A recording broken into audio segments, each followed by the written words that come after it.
Good morning, children. So let us begin with the next chapter today. In the previous class, we have finished up till chapter 3, that is climate, which is from Unit 2.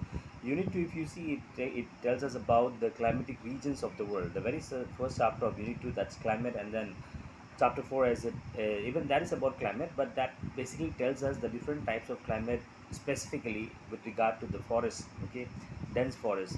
5, it tells us about the frigid zone. You remember the different zones that we have studied in the chapter 3. Chapter 6, it's about the life in the desert, and chapter 7 about the temperate grassland. So we will deal with this chapter in the I in your next term, basically, like, or for the next examination after your periodic assessment. So now let us see something new, something different, that's from unit 3, which tells us about transport and communication. Chapter 8, conquering distances, right? Page number 56.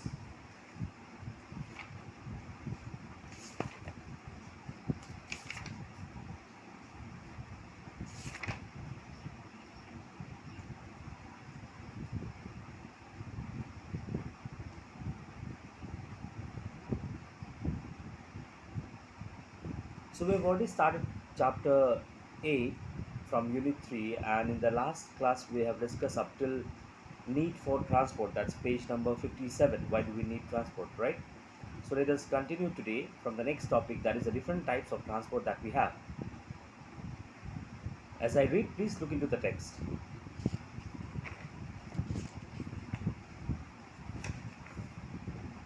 The present system of transport can be grouped under land, water, and air transport. Please underline.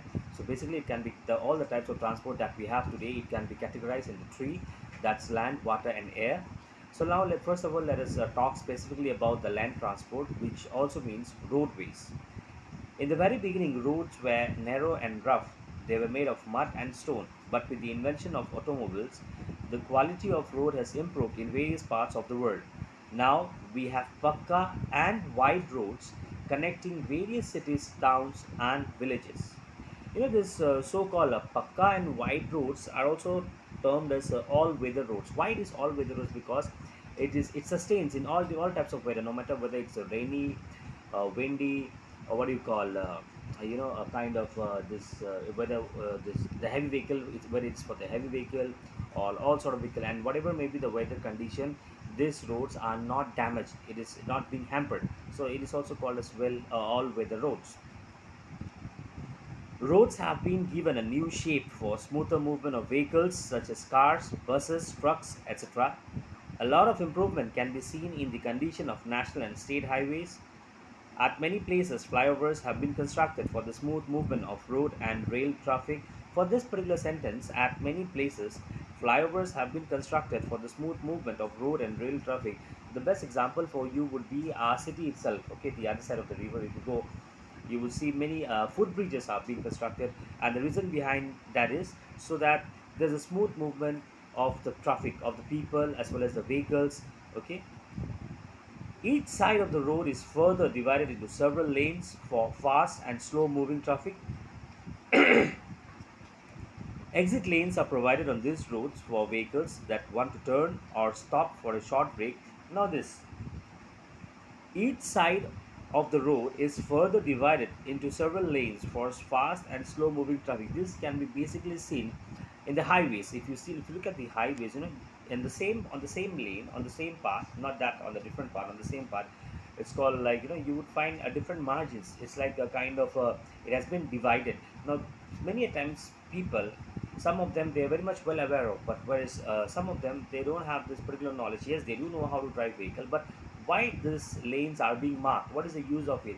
Well, if you need to shift from one lane to the another, it's not that you will shift the way, as and when you like it. No, there is a particular rule to follow, and also depending upon the speed at which speed you drive your vehicle, you have to be on that particular lane. Next, if you need to exit from this lane, there are also different exit lanes, by lanes, you can say. At times bus lanes and all. If you see in the highways, national highway, you would come to know about these exit lanes. Just attached with this main road, attached with the highways, there is an exit lane. For if you take that, what happens? It will take you.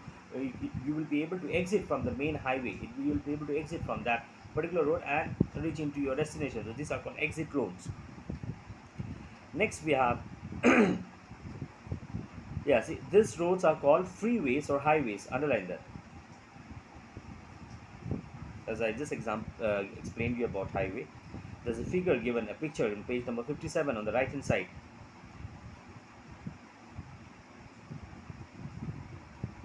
This exit lane or freeways, you can also see over this our city, this what you call the bridge, the flyover that we have, Jalukbari flyover.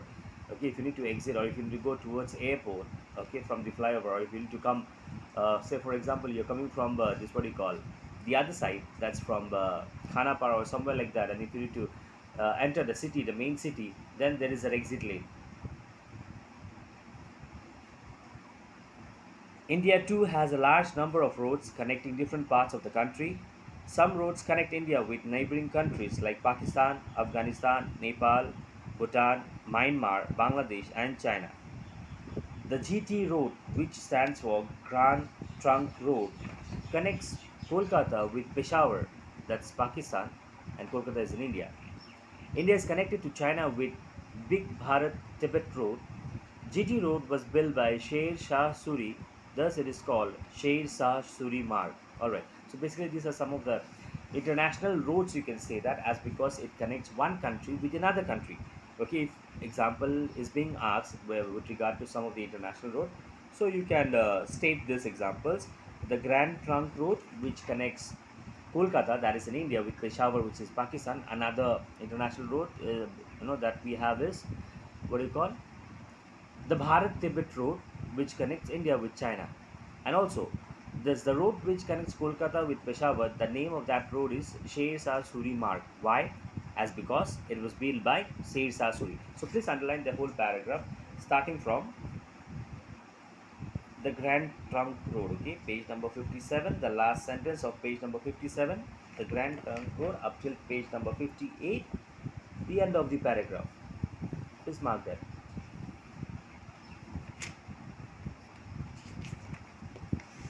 Next, we have railways.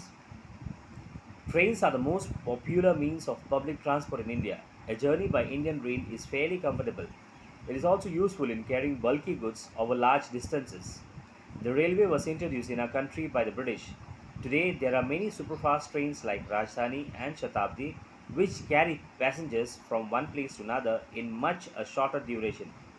Trains are the main means of public transport. They are convenient for traveling long distances. Industrialized countries have greatly improved intercity transport by improving railway passenger services.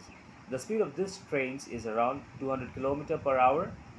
In the US and Canada, many trains connect cities on the eastern coast with those on the western coast.